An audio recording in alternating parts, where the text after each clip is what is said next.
कभी सोचा है कि स्टॉक मार्केट में असली दौलत, असल वेल्थ कैसे बनती है? हम लोग ना अक्सर उन कंपनियों के पीछे भागते हैं जो बहुत तेजी से बढ़ रही हैं। लेकिन क्या हो अगर मैं कहूं कि सबसे बड़ा पैसा उन कंपनियों ने बनाया है जिनका कोई कंपटीशन ही नहीं है? सोचिए, नेस्ले, एशियन पेंट्स, पिडिलाइट के बारे में। इनकी कहानी सिर्फ ग्रोथ की नहीं बल्कि अपने बाजार पर एक छत्र राज करने की है। चलिए आज इसी राज को खोलते हैं। तो इसी सोच को आगे बढ़ाते हुए आज हम 4 जरूरी मुद्दों पर बात करने वाले हैं। सबसे पहले हम ये समझेंगे कि बाजार में बस कुछ ही कंपनियों का दबदबा होना इतना जरूरी क्यों है।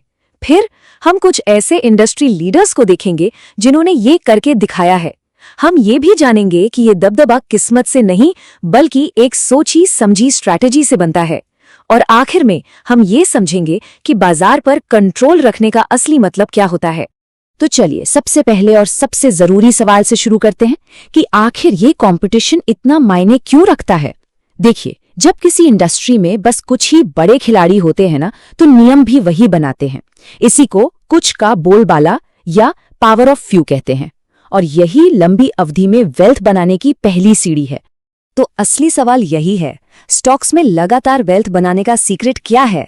क्या ये वो कंपनी है जो हर साल 50% बढ़ रही है, या फिर कुछ और है? हम अक्सर ग्रोथ के पीछे भागते रह जाते हैं, लेकिन शायद असली जवाब बाजार के स्ट्रक्चर में छुपा है। इस बात में कि कोई कंपनी अपने कंपटीशन को कैसे, इसको ना एक सिंपल तरीके से समझते हैं। मान लीजिए एक शहर में बिजली देने वाली सिर्फ 1 या 2 ही कंपनियां हैं, तो क्या होगा? हर घर को बिजली उन्हीं से लेनी पड़ेगी। यही है मोनोपोली या डुओपोली। जब कंपटीशन है ही नहीं तो कस्टमर्स के पास कोई और ऑप्शन बचता नहीं। इससे इन कंपनियों को मिलती है प्राइसिंग पावर और उनका प्रॉफिट लगातार बना रहता है, और यही चीज उन्हें इन्वेस्टर्स के लिए एक सेफ बेट बनाती है। अच्छा, थ्योरी तो समझ आ गई, पर असल दुनिया में ये काम कैसे करता है? चलिए अब 3 ऐसी कंपनियों को देखते हैं जो अपनी अपनी इंडस्ट्री की बेताज बादशाह हैं। जीएमएमपी फॉडलर, ओसीसीएल और किर्लोस्कर। इनके उदाहरण से हमें पता चलेगा कि बाजार पर कंट्रोल सिर्फ एक किताबी कॉन्सेप्ट नहीं है, बल्कि वेल्थ बनाने का एक मजबूत फॉर्मूला है। तो हमारी पहली कंपनी है जीएमएम फॉडलर। ये भारत की फार्मा और केमिकल इंडस्ट्री की, आप कह सकते हैं, रीढ़ की हड्डी है। ये जो खास ग्लास लाइंड इक्विपमेंट बनाती है ना, उसे बनाना इतना मुश्किल और टेक्निकल है कि कोई भी नई कंपनी आसानी से इस बिजनेस में घुस ही नहीं सकती। मतलब इसने अपने चारों ओर एक ऐसा मजबूत किला बना लिया है जिसे तोड़ना लगभग नामुमकिन है। आप जरा इन नंबर्स पर नजर डालिए। सिर्फ 4 सालों में रेवेन्यू 5 गुना से भी ज्यादा। ये जबरदस्त ग्रोथ है। हाँ, ये बात सही है कि हाल में थोड़ी सुस्ती दिखी है, लेकिन ये डिमांड की कमी नहीं है। असल में कंपनी ने बहुत बड़ा विस्तार किया है और अब वो बस उस विस्तार को पचा रही है, मतलब सिस्टम में सेट कर रही है ताकि अगली बड़ी छलांग के लिए तैयार हो सके। अब मिलते हैं ओसीसीएल से। ये नीश मोनोपोली का एक परफेक्ट एग्जाम्पल है। मतलब ये एक बहुत छोटे लेकिन बहुत ही जरूरी मार्केट की किंग है। जरा सोचिए, गाड़ी चाहे इलेक्ट्रिक हो या पेट्रोल, टायर तो लगेंगे ही, और हर टायर को मजबूत और टिकाऊ बनाने के लिए चाहिए इनसॉल्युबल सल्फर, जो ओसीसीएल बनाती है। मतलब भविष्य कुछ भी हो, इस कंपनी की जरूरत तो हमेशा रहेगी। और इसकी सबसे खास बात क्या है पता है? इसकी बैलेंस शीट देखिए, कर्ज ना के बराबर। इसका सीधा मतलब ये है कि कंपनी अपनी ग्रोथ के लिए उधार पर डिपेंडेंट नहीं है। ये अपने दम पर अपनी कमाई से आगे बढ़ रही है, जो इसे आर्थिक रूप से बेहद मजबूत और स्टेबल बनाता है। हमारी अगली कंपनी है किर्लोस्कर न्यूमैटिक। ये उस स्मार्ट खिलाड़ी की तरह है जो पूरे मैदान पर नहीं बल्कि मैदान के सबसे जरूरी हिस्सों पर अपना कब्जा जमाता है। भले ही बाजार में और भी कंपनियां हों, लेकिन जब बात सीएनजी सिस्टम या ऑयल एंड गैस इंडस्ट्री के लिए जरूरी कंप्रेसर्स की आती है तो किर्लोस्कर का कोई मुकाबला नहीं है।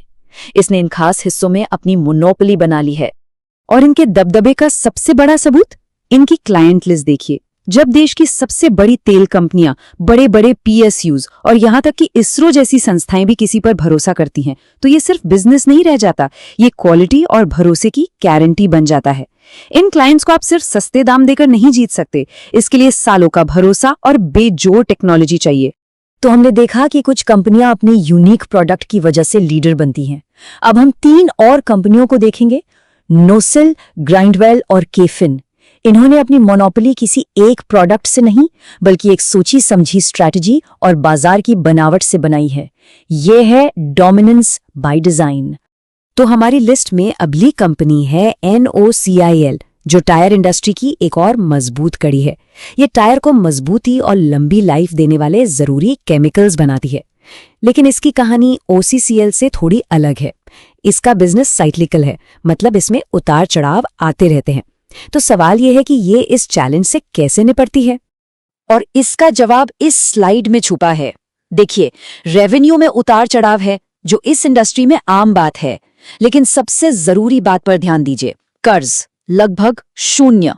ये एक ऐसी मजबूत तिजोरी की तरह है जो किसी भी मुश्किल दौर का सामना आसानी से कर सकती है।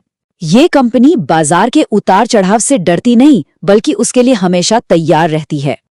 अब बात करते हैं ग्राइंडवेल नॉर्टन की। ये एक क्लासिक डुओपोली का केस है, जहां बाजार में सिर्फ 2 बड़े खिलाड़ी हैं। और जब ऐसा होता है ना, तो दोनों कंपनियां एक दूसरे से लड़कर दाम गिराने के बजाय समझदारी से काम लेती हैं।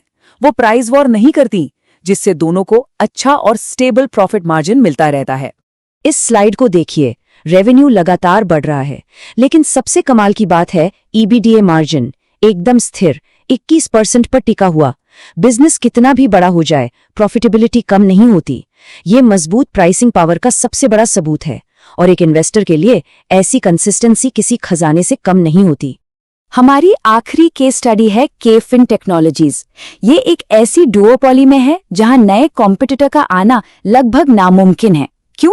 क्योंकि स्विचिंग कॉस्ट बहुत ज्यादा है। मतलब एक म्यूचुअल फंड कंपनी के लिए अपने रजिस्ट्रार को बदलना एक बहुत ही मुश्किल और महंगा काम है। इसलिए पूरा का पूरा बाजार सिर्फ 2 कंपनियों, कैम्स और केफिन के बीच बटा हुआ है। और यहां दिखता है ऑपरेटिंग लीवरेज का जादू। इसका मतलब यह है कि जैसे जैसे कंपनी का रेवेन्यू बढ़ता है, उसका खर्चा उतनी तेजी से नहीं बढ़ता। नतीजा, प्रॉफिट मार्जिन और भी तेजी से बढ़ता है। आप देख सकते हैं, रेवेन्यू तो बढ़ा ही है, लेकिन ऑपरेटिंग मार्जिन देखिए, 43 से 45% पर लगातार बना हुआ है। ये एक कमाल का प्रॉफिटेबल बिजनेस मॉडल है। तो हमने 6 अलग अलग कंपनियों की कहानियां देखी। कुछ अपने प्रोडक्ट के दम पर जीती, कुछ अपनी स्ट्रैटेजी के दम पर। लेकिन इन सब में एक बात कॉमन है। तो इन सब कहानियों का निचोड़ क्या है? वो एक बड़ी सीख क्या है जो हमें इन सब से लेनी चाहिए? और वो सबसे बड़ी सीखे है, सिर्फ ये मत देखो कि कंपनी क्या बेचती है, ये देखो कि वो क्या कंट्रोल करती है। अपना नजरिया प्रोडक्ट से हटाकर कंट्रोल पर ले आइए, क्योंकि जहां कंट्रोल होता है वहीं असली प्राइसिंग पावर होती है, वहीं स्थिर मार्जिन होता है, और वहीं लंबी अवधि में वेल्थ बनती है।